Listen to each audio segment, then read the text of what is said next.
इस गाने के लिए तो हम लोग लड़े ही नहीं। प्रोसेस की एक जब बात होती है तो का म्यूज़िक मेकिंग प्रोसेस अलग है और मेरा मेरा थोड़ा अलग है, तो हम दोनों को एक पेज पे लेके आना वो एक मुश्किल बात होती है। नमस्ते, मैं हूं आशीष और इस समय जो शानदार शख्सियत मेरे साथ मौजूद हैं उन्हें मैं पॉप का प्रिंस कहूं, क्लासिकल का किंग कहूं या हार्ड प्रेक्स का हिलर्स कहूं। अब वो उनसे खुद पूछ लेते हैं, क्योंकि बहुत सारे लोगों के जो अरमान हैं उनको देख के जाग जाते हैं, उनके गानों को सुन के बहुत सारे दिल जो हैं वो धड़क जाते हैं। मेरे ख्याल से इससे ज़्यादा बोलने की ज़रूरत नहीं है। अरमान भाई मेरे साथ हैं और बारी है इस बार बारी बारी की बहुत खास बारी है। कैसे हैं आप? सब ठीक, आप कैसे हो? मैं बढ़िया। दुआ है आपकी। और गाना जो आपका मैंने अभी सुना बहुत रिफ्रेशिंग है, हमेशा की तरह। Thank you. आपकी आवाज़ जो है वो आप हमेशा एक सुकून के साथ साथ वो जो रिफ्रेशमेंट के साथ उस चीज़ को लेकर आते हो और नया कुछ लाने की कोशिश करते हो, वो कमाल होता है। Thank you so much. तो भाई बारी बारी मुझे जो समझ में आया वो एक समर लव एंथम टाइप का है। सही समझ पा रहा हूँ मैं? आई डेफिनेटली फील सो, क्योंकि उसमें जिस तरीके की एक ब्रीजीनेस है, आपको मतलब ऐसा एक महसूस कराता है कि आप मैं गाड़ी में गाना चलाऊं और एक लंबे ड्राइव पे चलूं बाय द बीच और something like that. I think वैसी एक फील आती है गाने में। एंड मेरे दूसरे गानों से काफ़ी अलग है, थोड़ा यूनिक साउंड है। पंजाबी और हिंदी दोनों हम लोग ने उसका फ्यूजन किया है। एंड मुझे लगता है कि ऑडियंसेस जो भी इस गाने को सुनेंगे उनके लिए एक नया अरमान मलिक का एक अवतार खुल के सामने आएगा उनके लिए। Not only from the video perspective but also गाने जो भी सुनते हैं मेरे रोमांटिक गाने हैं, हार्ट ब्रेक गाने, बहुत सारे मैंने ऐसे गाए हैं, लेकिन ऐसा टाइप का गाना थोड़ा डिफरेंट है मेरे लिए, थोड़ा यूनिक है और लोगों ने मुझे ऐसे सुना नहीं है पहले। ऑब्वियसली थोड़ी चीज़ें अभी भी है, जैसे आप कह सकते हो हाँ ये अरमान मलिक वाली चीज़ है, ये अरमान मलिक वाली चीज़ है, लेकिन इसका जो एक ओवरऑल पैकेजिंग है बहुत ही नया है, बहुत ही फ्रेश है एंड मुझे लगता है कि कनेक्ट होगा लोगों के साथ। 100% कनेक्ट होगा। अभी मुझे सुना रहे थे तो मुझे तो कनेक्ट हुआ। आइडिया कहाँ से आया इसका? आइडिया ऐसे हम लोग ने कोई कॉन्सेप्ट नहीं सोचा था इसका, लेकिन अमाल भाई, मैं, यंगवीर जिन्होंने इस गाने के बोल लिखे हैं, हम लोग एक साथ एक सेशन कर रहे थे। वार्नर की जो टीम है उन्होंने पूरा एक कैंप तैयार किया था जहाँ पे सब म्यूजिशियंस एक साथ बैठ के गाने बना रहे थे मेरे लिए फॉर सिंगल्स। एंड वहाँ पे एक बस अमल को एक आइडिया आया मेलोडी की, और फिर हम लोग ने वहाँ से उस गाने की एक जर्नी शुरू हुई। और फिर यंगवीर ने थोड़े से लाइंस लिखे, बारी बारी नखरे दिखाए तेरी, हाय कातिलाना ही अदाए तेरी, तो एक ये हुक लाइन बन गया। फिर इसके इर्द गिर्द हम लोग ने पूरा एक मुखड़ा लिखा, फिर एक अंतरा लिखा। एंड जो इसके बीट्स है जिसे प्रोड्यूस किया है नेवर सोबर करके दो बहुत ही टैलेंटेड यंग बच्चे हैं, और मैं दोनों को बचपन से जानता हूँ। एंड इट्स अमेजिंग कि बहुत सारे यंग फ्रेश टैलेंट अभी म्यूज़िक सीन में आ रहे हैं। एंड हम उनके साथ काम कर रहे हैं, कोलैबोरेट कर रहे हैं इस गाने को एक नया नज़रिया, एक मुझे लगता है कि बहुत बहुत लोग ना एक दिमाग में बैठ के चलते कि यार ऐसा ही साउंड होगा अरमान का या अमल का। हम उसको तोड़ने के लिए आ रहे हैं इस गाने के साथ। मुझे लगता है बहुत सारे लोगों को ये महसूस नहीं होगा कि ये हमारा गाना है। वो मैंने महसूस कर लिया। मैंने बोला कि वो हमेशा कोशिश करते हैं कि वो एक सरप्राइज एलिमेंट ऑलवेज रहता है हमारे लिए। और हिंदी और पंजाबी का जो एक फ्यूजन है, कमाल का जो तड़का है, जब वो पहली बार आपने लिरिक्स और वो जब समावेश उसका देखा, कैसा साउंड किया, कैसा लगा आप? मुझे बहुत इंटरेस्टिंग लगा यंगवीर ने जिस तरीके से इसको एक कमर्शियल तरीके से पंजाबी और हिंदी को फ्यूज़ किया है।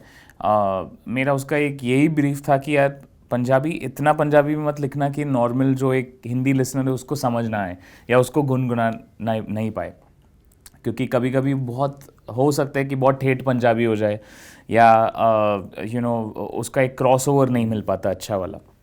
बट यंगवीर ने बहुत अच्छे तरीके से इसको half Punjabi half Hindi, and ऐसा नहीं कि कोई भी लैंग्वेज में कॉम्प्रोमाइज़ हो रही है, हर एक लाइन को एक जस्टिफाई किया हुआ है, हर एक लाइन को उस तरीके से लिखा हुआ है जो ईयर्स को सूदिंग हो, जो मीनिंग बन रही हो एंड ऑल्सो एक वाइब भी दे रही हो। सो आई थिंक दैट कॉम्बिनेशन वो अचीव करना मुश्किल है, लेकिन काफ़ी हद तक आई थिंक हम लोग ने उसको सक्सेसफुली उतार पाए हैं गाने। ये जो लैंग्वेजेस की बैरियर आपने तोड़ी है, मैंने साइमम मिले थे, आपको अवार्ड मिला था, मुझे याद है साउथ के लिए आप गाना गाते हो, इंटरनेशनल इंग्लिश आपने गाने गाए, हिंदी, आपके कमाल की जो पकड़ है वो इतने सारे भाषाओं में इतना बैलेंस कैसे कर लेते हो, इतने कमाल तरीके से उसको अपने लफ्ज़ों से कैसे निकाल पाते हो? मुझे लगता है ये अंदरूनी एक गिफ्ट है या गॉड से एक ब्लेसिंग है। और ऑल्सो मैं बचपन से बहुत सारे लैंग्वेजेस में गाते आ रहा हूँ।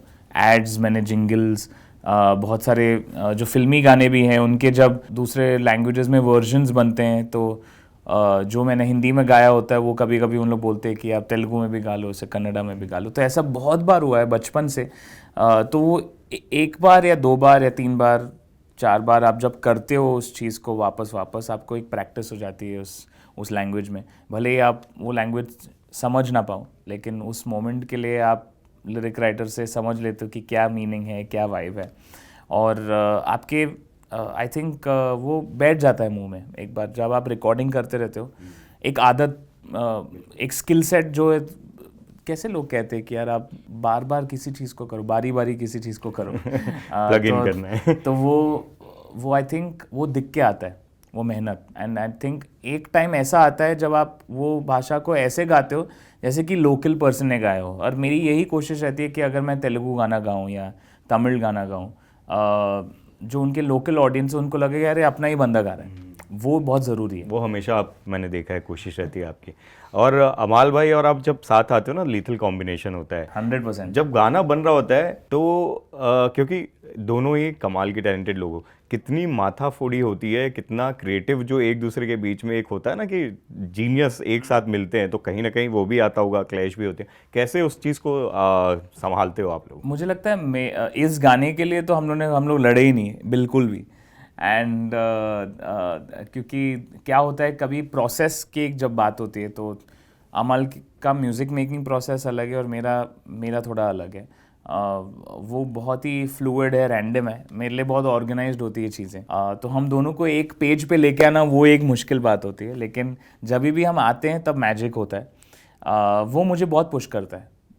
वो मुझे उस पॉइंट तक लेके जाता है जहाँ पे मुझे भी नहीं लगता कि यार मैं इस पॉइंट के बाद गा पाऊँगा या नहीं गा पाऊँगा।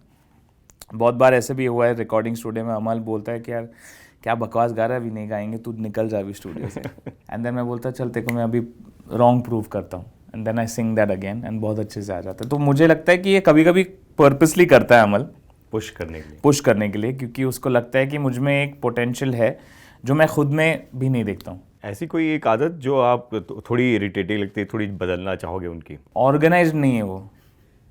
मेरा क्या है कि अगर मैं बोलूँगा कि यार 12 से 4 के बीच में हमारा सेशन है, वो कहीं पे 3 बजे आएगा, खुद का कुछ करेगा, लेट तक जाएगा, फिर आई थिंक वो एक हम दोनों की पर्सनैलिटीज़ अलग है। तो बट मैं उसको चेंज नहीं कर पाऊँगा क्योंकि उसको अपने वो 4 बजे 5 बजे रात को जाके गाने बनाता है, वो उसका वो आवर है। वो क्या कहते हैं, रहमान साहब भी बहुत इंटरव्यूज़ में कह चुके कि वो लेट नाइट में अपने गाने बनाते हैं। तो सब क्रिएटिव लोगों का अलग अलग एक प्रोसेस होता है, क्रिएटिव पीरियड होता है उन लोग का।